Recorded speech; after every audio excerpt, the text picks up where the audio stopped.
일본 생활 10년, 하지만 아직까지 일본을 이해할 수 없는 것 투성이. 일본 생활 놀랐던 점, 그리고 놀라고 있던 점, 싹 다 말해줌. konnichiwa, 도쿄 그자 데스. 오늘은 한국인이라면 이해하고 싶어도 이해할 수 없는, 이해하기도 싫은 그런 일본 문화에 대해서 허심탄회하게 말해보고자 하는데요. 약간 일본 생활 놀랐던 점, 막 그런 테마일 수도 있긴 한데, 일본에 오래 살지 않으면 약간 몰랐던 그런 점도 여러분들이랑 이야기하면서 같이 쉐어하는 그런 시간을 갖도록 하겠습니다. 그러면 go!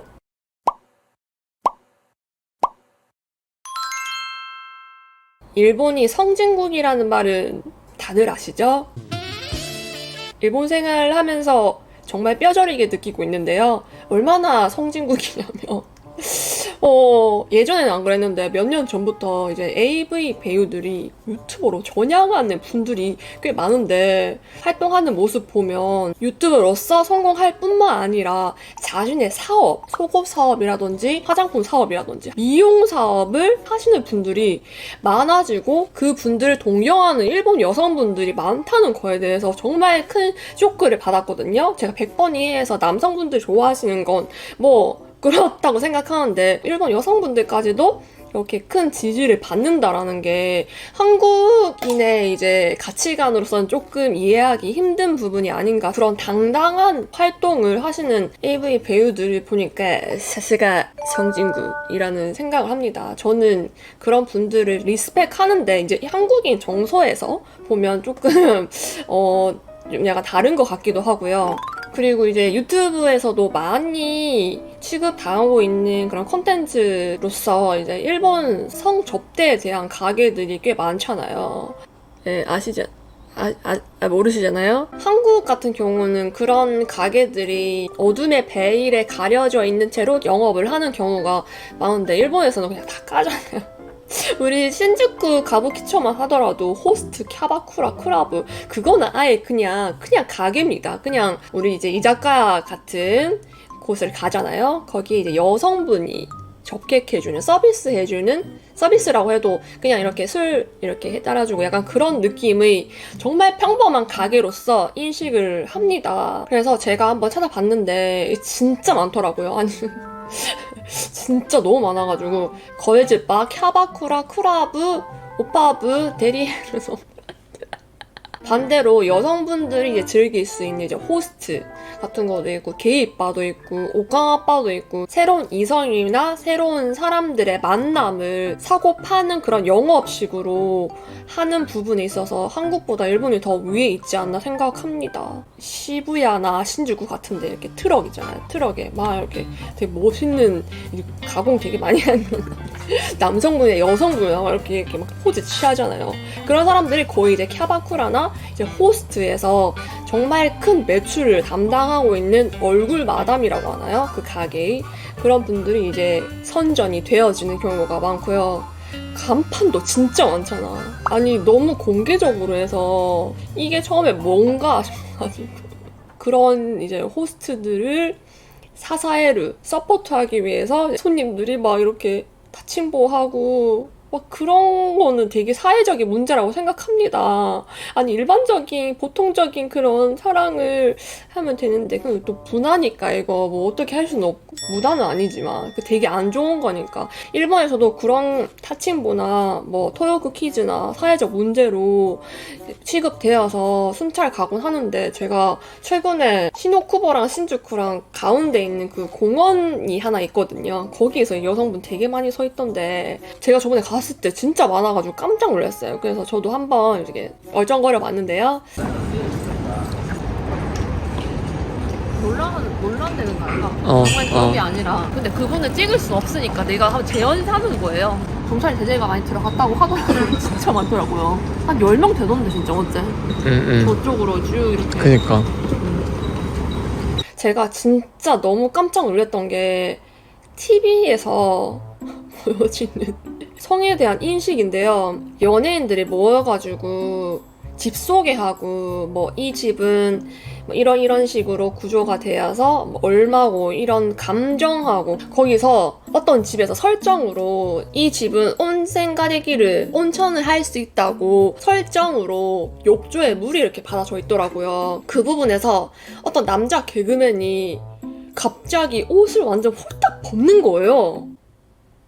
중요한 거, 당연히 집이니까 모자이크, 거기만 딱 모자이크가 다 되더라고요. 그래서 뭐지 싶었는데, 옆에 여자 여성 연예인도 있고, 또 스텝도 있을 거 아니야. 그래서 그 여성분이, 막 이러면서 막 되게 적응되는 그런 비명, 뭐해요, 약간 이런 느낌. 이게 한국에서는 절대 있을 수 없는 일이잖아. 그것도 어떻게 보면 하나의 성희롱이라고 해야 되나? 길가에서 이렇게 옷 벗는 거랑 뭐가 다르니까라는 감각이잖아요, 한국에서는. 그 프로그램뿐만 아니라 다른 데서도 특히 남성 개그맨들이 옷을 많이 벗더라고요. 한국 개그맨들보다 더 일본 개그맨들이 더 자극적이고 더 힘든 그런 연기라고 해야 되나? 카라다 하루라고 하는데 도끼리도 몰래카메라도 아니 어떻게 이렇게까지 하나 설정에 놓여지는 분들이 거의 대부분 개그맨이어가지고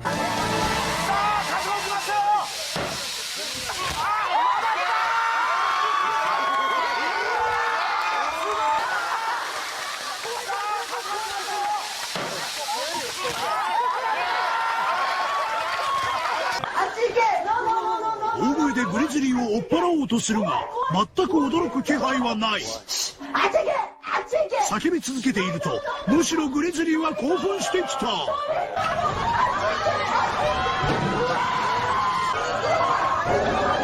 れが350キロもの個体が箱の上にのしかかる。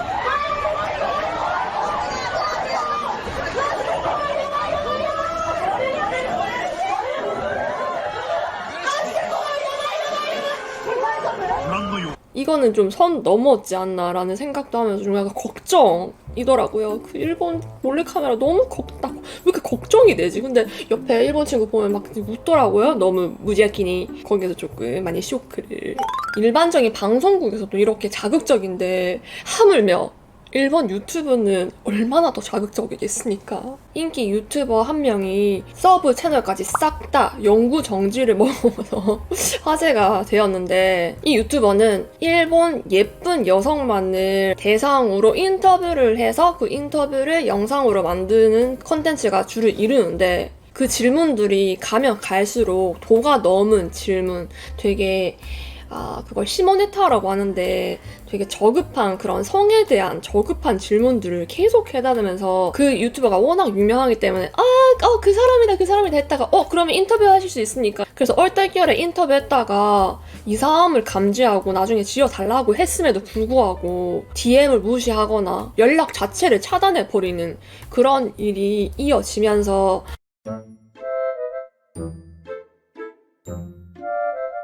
구글에서 그런 자극적인 내용이 계속 이제 올라오잖아요. 그걸 감지하고 계정을 폭파시켰다고 하더라고요. 그래서 그 유튜버는 어떻게 됐냐? 새 계정을 만들면 영구 정지니까 운영 못 하잖아요. 그래서 이제 다른 플랫폼 한 달에 얼마씩 내고 유료 회원으로 가입하면 볼 수 있는 컨텐츠로 그런 식으로 활동을 이어나간다고 하더라고요. 근데 중요한 거는 이분이 업로드한 영상이 거의 대부분 100만 회를 넘었어요. 그 유튜버가 얼마였더라? 200만인가 300만 정도의 정말 대형 유튜버거든요.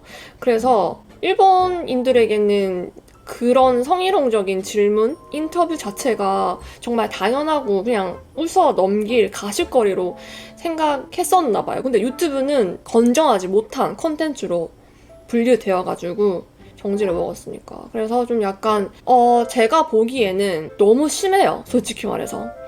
나도 몇 번 이분이 워낙 유명하고 또 일본 유튜버들은 콜라보를 정말 많이 합니다. 유명 유튜버들끼리. 그래서 운동회도 하고 같이 노래도 부르고 그걸 다시 콘텐츠로 승화시키고 그런 게 많은데 거기서 항상 포함되어진 유튜버거든요.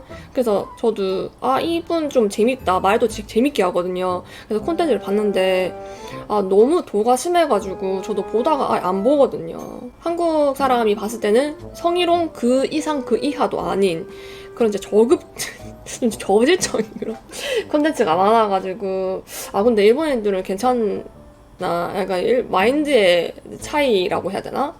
네, 그걸 또 느낄 수 있었던 제목이지 않은가 싶습니다. 바람에 대해서도 이제 너그러운 부분이 바로 이런 마인드에서 비롯되지 않나라고 생각하는데 제 주위에 일본 친구들한테 물어봐도 일본인들은 바람을 많이 핀다고 합니다. 근데 바람을 많이 핀대요?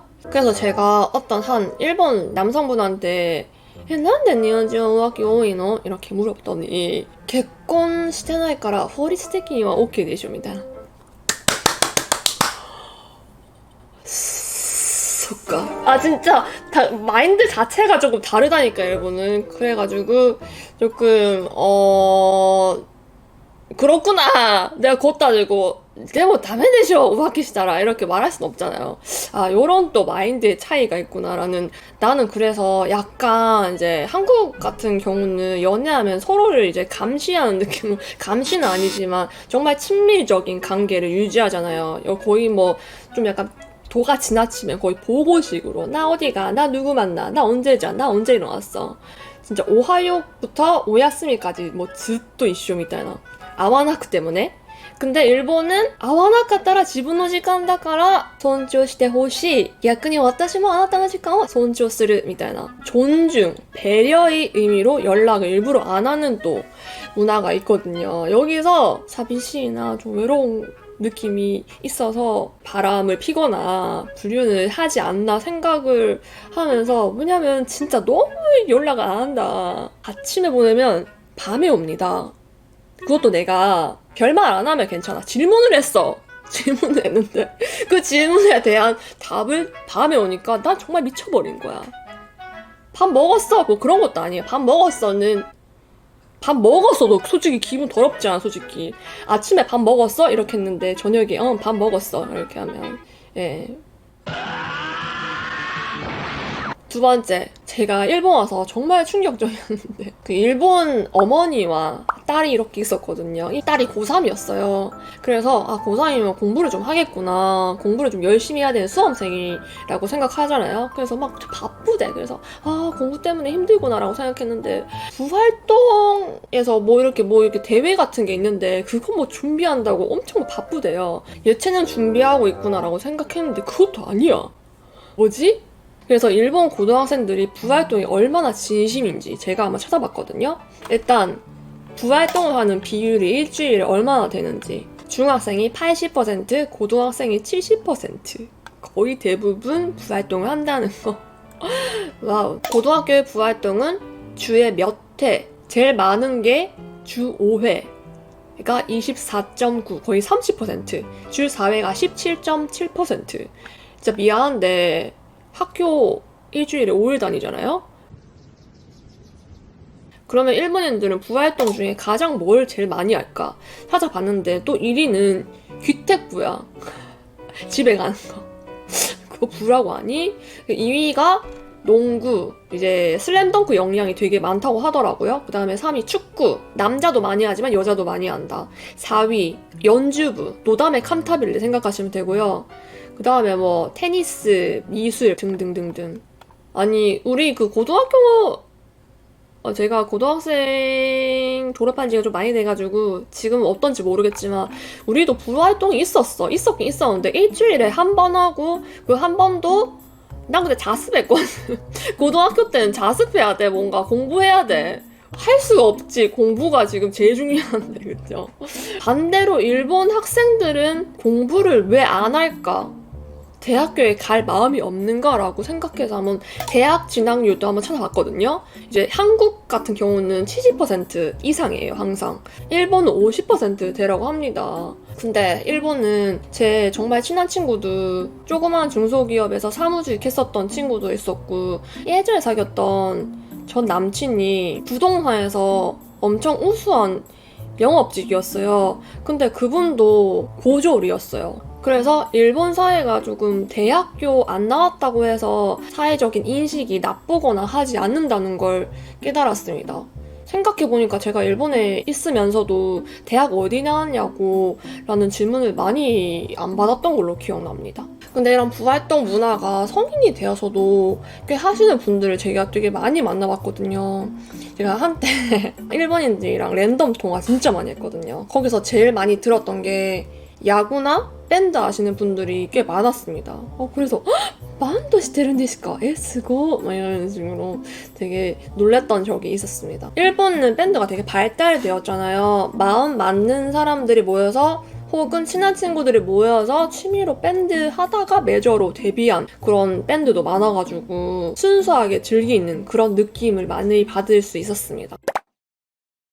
이건 제가 매년 겨울에 정말 애처로운 눈빛으로 저게 맞나?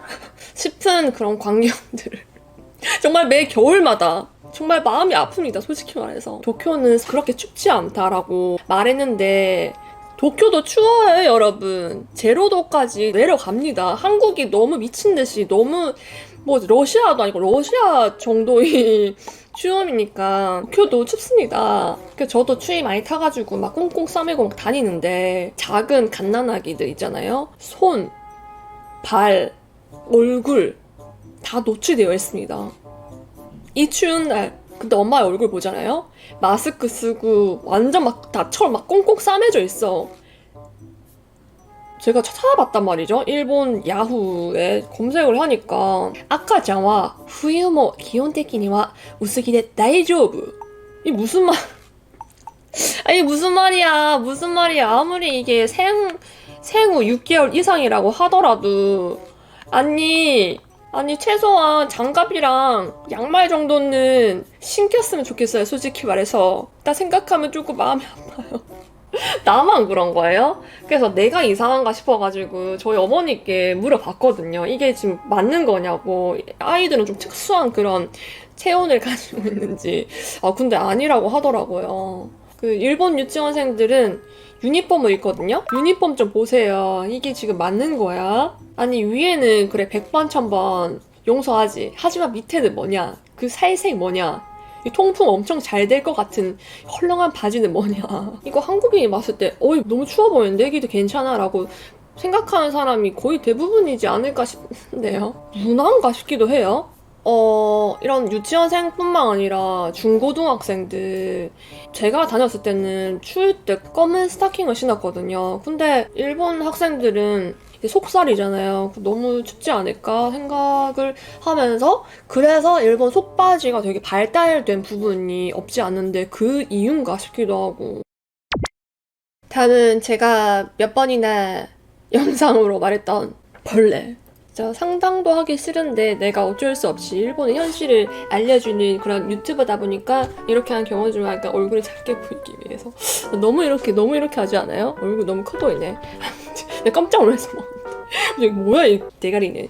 일본은 동물, 조류, 곤충 자연 친화적인 나라고 이걸 자연 친화적이라고 살 수 있나요? 아무튼 그런 나라라고 생각하는데 까마귀가 진짜 너무 커요. 멀리서 날 보고 있는 게 보인다니까? 그 정도로 정말 큽니다. 제가 어느 정도 크다라고 말할 수 없는, 말하기 싫어가지고 말 안 하는데 정말 한국은 한 3배 정도 크다고 생각합니다. 아무튼 눈 안 맞으려고 땅 보면서 걸어가잖아요. 그러면 뭐가 보이냐? 비읍 키읔 그 벌레가 보입니다. 에이 무슨 땅 쳐다보는데 무슨 땅이 무슨 거기가 그게 있냐라고 생각하잖아요. 진짜 진심의 눈, 이 눈 보이죠? 특히 여름에 정말 심하거든요. 같이 그냥 생활하는 겁니다. 그래서 전 밖에 나가면 눈은 2개 이렇게 달렸지만 360도를 파악할 수 있는 능력이 생겼습니다. 뭐라고 해야 될까? 인간 이외의 것들을 빠르게 파악할 수 있는 것이라고 해야 되나? 이거 진짜 진심이에요. 그래서 사람들이랑 다니면 너 왜 이렇게 벌레를 잘 감지하느냐라는 소리를 되게 많이 듣거든요. 쓸데없는 능력이긴 하는데 일본에서는 그 능력을 갖추는 게 좋습니다. 그리고 아까도 말했듯이 자연 친화적이기 때문에 다 큼직큼직해요. 쥐도 크고요. 다 큽니다. 그래서 제가 왜 이렇게 자연 친화적인 나라가 됐나라는 생각을 해봤는데요. 제 뇌피셜인데 이것도 일본 살면서 쇼크라고 생각되어지는 부분인데 일본은 음식 쓰레기를 분리를 안 합니다.